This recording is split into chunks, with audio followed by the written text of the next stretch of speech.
U Bosni i Hercegovini i Republici Srpskoj kampanja se sprovodi u preko 35 javnih zdravstvenih ustanova tokom koje se građani mogu pregledati bez ikakve novčane nadoknade. Član borda Euromelanoma Bosne i Hercegovine Dragana Starović rekla je da je učestalost oboljevanja od raka kože u porastu u Republici Srpskoj. Tokom ovakvih kampanja svake godine otkrije se oko 20 melanoma koji su zapravo najteži oblik karcinoma. Danas ćemo pregledati sa kolegama iz Doma zdravlja Bijeljina, ćemo pregledati besplatno naravno pacijente ovdje ispred Centra za kulturu od 10 do 14 časova. Sutra svi pacijenti koji danas dođu ovdje, a da mi indikujemo da je potrebno da se detaljnije pregledaju, odnosno da urade dermoskopski pregled, moći će da to urade sutra od 9 do 12 časova u Domu zdravlja Bijeljina.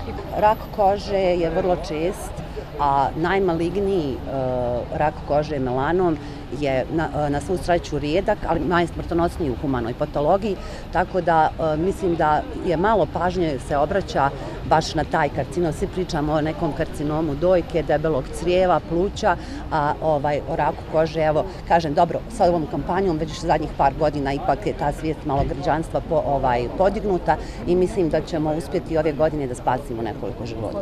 Zamjenik direktora Doma zdravlja Bijeljina Igor Novaković ističe da mu je drago što su u mogućnosti da građanima budu na usluzi. Tokom prošlogodišnje kampanje otkrivena su 2 karcinoma, od kojeg je jedan bio benigan, utvrđeno je daljom istragom. Milo mi je da pratimo potrebe građana i da je sam pregled dermatoskopija, znači pregled kože na rizik od nastanka melanoma, jedan dosta nedostupan, prilično skup pregled koji se dosta čeka i pratimo i sezonu, znači velikih vrućina.